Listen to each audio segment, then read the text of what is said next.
mantikaon, sige inom og gas, ilimnon na makahubog. So na mga possibility ang ato ang liver dili pud niya ma-perform ang iyang trabaho.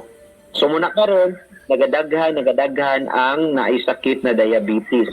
O ang mga diabetes gapabata ang ang na-develop siya ba. Kung sa una mga 40, 50, 60s karon na uban wa pa na napay teenager, 20 anyos pa lang, 30 anyos pa lang na-develop na ang diabetes. O ano ba, ako'y pamusana ni Budok. Kana tuod nga mangingi sa dok daw yung dugukon o mga kanang mga maligas na gagmay. Sintong na sa diabetic, Dok? Yep. Sinyalis ka na siya na taas ang iyang blood sugar. Kaya nga tuang lawas, labi na nga ang kidney, pag mutaas ang ang blood sugar, ipagawas niya ang excess, ang sobra-sobra ba na sugar. So, pagkasabot ato, yung ihi ni mo, tamis na siya. So, mauto siya, kaya gipagkas man siya ng lawas ang sobra na sugar. Mauto ang lamigas, kabalo ka, nabangipag na silang mga tamis, mga sugar. So, amo na siya. Yeah. So, ang sinyalis yun sa mga diabetic is, number 1, sige silang uhaw. Magsigilan sila. Uhaw po. Naniwa mo kayo. Oh, then ikaduwa, magsige sila kaon-kaon kay murag perminti gutom ang ilang paminaw sa ilang lawas. So, na sila mabatsyagan, na sige lang pangaslom. Or sige lang sila gutom. So, mo na sa no, sige uhaw, sige gutom. Na ikatulo, sige pangihi. So, mo na sa sinyalis na yung mga diabetes. Unsa ba ang mga komplikasyon sa diabetes? So, pwede magkaroon ng problema sa ilang kasing-kasing, pwede ika-stroke sa pasyente, pwede magkaroon ng kidney failure, pwede magsigig banod or puy-puy ang ilang mga kamot or ilang mga tiil, or dali luya ang ilang lawas. Sa mga lalaki po, naapektahan na di ang iyang kidney kung sa ina. So, isa na lang mga komplikasyon.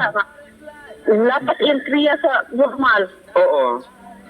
So, tungod na siya sa imuhang sa sugar niya. Kaya ang sugar manggod, mubara sa mga gagmay na mga ugat. So, pagbara niya sa mga gagmay na ugat, ang may tabo, minus na ang pag-repair sa ato ang mga selula. Din ang iyang kidney, kay tungod taas iyang blood sugar, so pasabot, mutaas ang blood volume. Pag mutaas yung blood volume, mutaas ang ato ang blood pressure. Mo na siya na sa high blood. Kung naa kay high blood, ang imuhang kidney, ang maningkamot na i-regulate ang imong blood pressure na dapat mapaubos. So para mapaubos sa imong lawas ang blood pressure, ipagawas sa kidney ang mga excess na blood volume, ang mga fluid, ang mga sugar, ipagawas niya. Pero kung magsigi-sigi siya, ang imong kidney magadugay, madaot siya.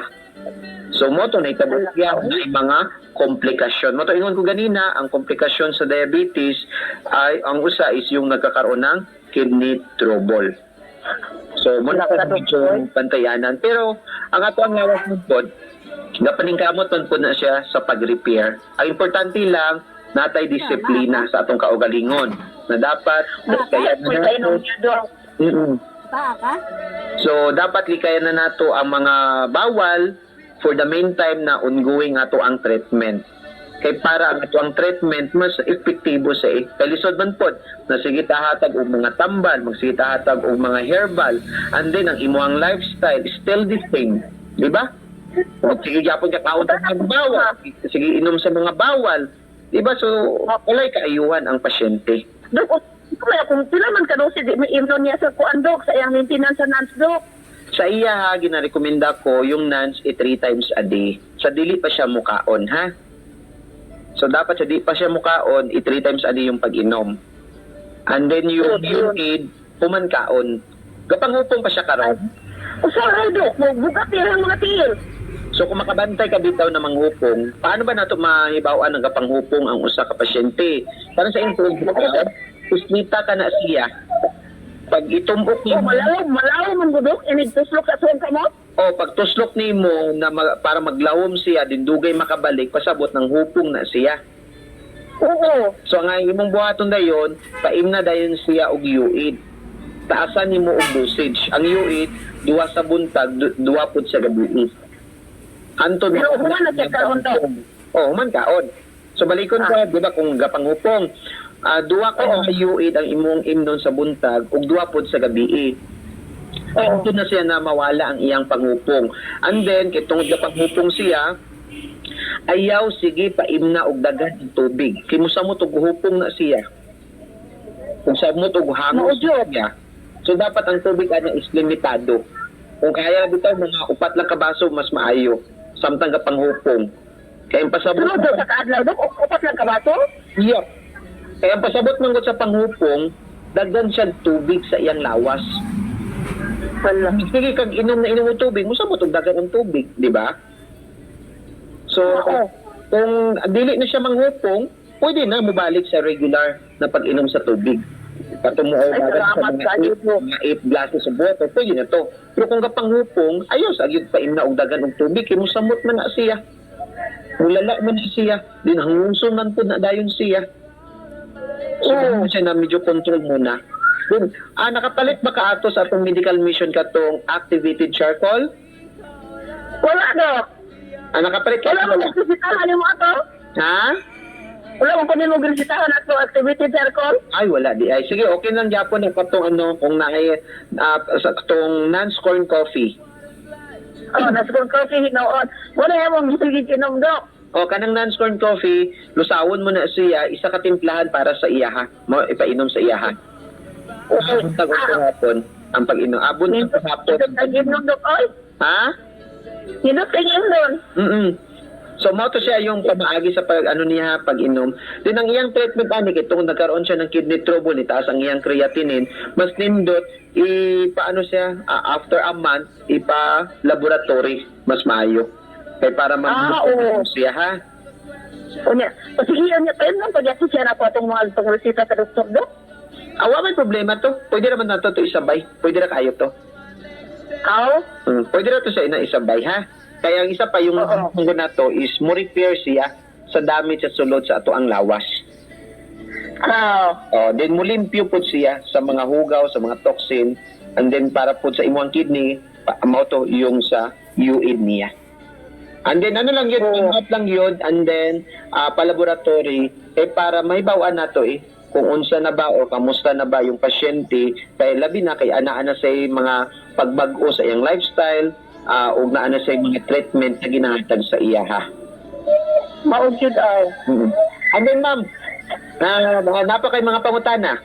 And then ma'am, basin pwede ba ta makahangyo sa imuha o makahatag kag mga mensahe sa ato ang mga listener na naapoy mga problema susama kanimo before ba?